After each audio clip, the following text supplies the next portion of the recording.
Any vices or addictions you have are shaped by your identity. Your identity is shaped by your mindset.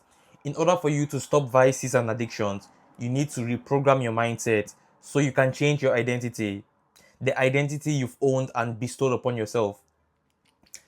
The mindset I keep when trying to stop vices, for example, doom scrolling. I love doom scrolling. I love watching movies. I love wasting time. But one thing I'll never do is to give myself an ultimatum. Let's say you love beating your meat, right? And you're trying to stop beating your meat. You're trying to stop watching corn. If you end up mistakenly watching corn, never tell yourself, okay, this is the last time I'm doing it. I'm never doing it again. I'll make sure I'll use my willpower to never beat my meat again. That's an ultimatum. Never give yourself an ultimatum because you're putting yourself in a trap and you're inevitably going to fall into that trap. That's how it works. And when you fall into that trap, you end up hating yourself. You end up despising yourself because you don't trust yourself. You've told yourself, I'm never doing this thing again, but you end up doing it. And you lose confidence in yourself, right? So when next you make a mistake and you get back into your addictions or your vices, the last thing you should do is to give yourself an ultimatum. As accept yourself for your mistakes. Give yourself permission to be yourself. Like, you're not perfect, right? Do not beat yourself up and get mad at yourself just because you fell back to your bad habits. Give yourself permission to make mistakes because when you tell yourself this is the last time I'm doing this, you're you're feeding that addiction energy, you're feeding it attention, you're giving it too much importance. And something you need to know about the human brain loves the negative. If I tell you right now, do not think about a pink elephant, you're going to think about a pink elephant. Do not think about Donald Trump. Right now, you're thinking about Donald Trump. That's how the human brain works. So if you tell yourself, I'm never doing this shit again, I'm never touching myself again, I'm never doom scrolling again, it's inevitable. You're going to fall for that trap, and you end up hating yourself. You end up having low confidence. The second thing I did for my mindset after reducing importance is to treat it like a game. Treat it like a game, something fun, right? It's you against negative forces, against evil forces. That's how I see it. Okay,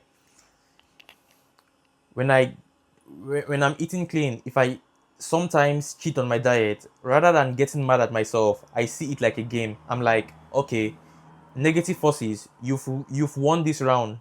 Next round, I'm winning. You beat me to willpower, and you make me fall to my temptations, and you've won this round. But next round, I'm coming back for you. Like, that's how I see it. It's fun. It's more fun beating addictions and vices when you treat it like a game, and it's it's it's easy to overcome it because you're not attributing it too much importance. The whole mindset shift I'm trying to give you is to put less importance on your vices, so you're less likely to think about them and you're less likely to be obsessed with them, right?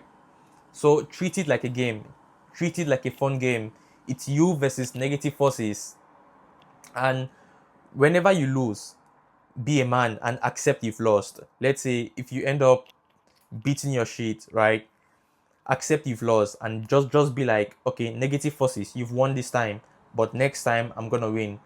You've you've got me, but next time I'm coming for you. That's how you need to treat it.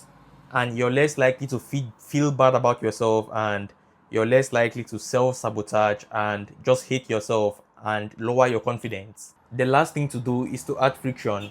If you're trying to do something more, reduce friction.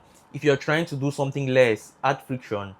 Add, add friction means add the steps leading to you doing that stuff, right? Let's say you're trying to stop cheating on your diet. You can add friction by keeping the snacks far away. Do not keep the snacks on your bedside cupboard where in the middle of the night you can wake up and see the snacks. Obviously, you're going to eat it. You're going to cheat on your diet. Make it harder for you to get to those snacks. You can keep the snacks on the fridge. Keep it on the fridge, or keep it. Don't even bother buying snacks and bringing to your house. You're less likely to snack. When you have the urge of snacking, now you need to wake up. Now you need to drive to the grocery store or walk to the grocery store. It's a whole process. So you're less likely to cheat. If you're trying to beat your meat less, ban adult websites on your phone. That's it. So when next you're trying to access those websites, it's a lot of steps, right? It's a lot of steps leading to you getting to that website. While trying to unrestrict access to the website, you can now think clearly and be like, oh shit, I'm not meant to be doing this. So add the steps leading to you doing that bad stuff. For example, movies. I love watching movies and I love downloading movies.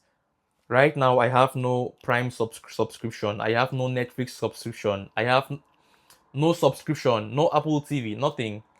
That's because I'm making it harder for me to sit down and watch movies. When I'm bored, I'd rather read. Like I have a book here right now. I have a lot of books here. Whenever I'm bored, it's easy for me to pick up a book because a book is in my sight. But it's harder for me to watch a movie, even though I prefer watching movies, because in order for me to watch a movie, I would need to download Netflix or download Amazon Prime and pay and start watching a movie. So it's a whole process for me to do my vices. For me to do my vices, you need to reduce friction. Same thing with if you're trying to go to the gym more, you need to sorry, you need to add friction leading to your vices. Same thing if you're trying to go to the gym more, you need to reduce friction instead. Meaning, let's say I'm going to the gym tomorrow and I find it hard waking up and going to the gym early. I make sure my clothes are ready on the hanger the night before the gym. So when I wake up in the morning, it's easy for me to wear my clothes and just go to the gym.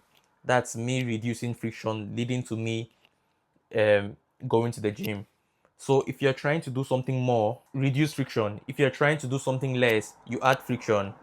That's it.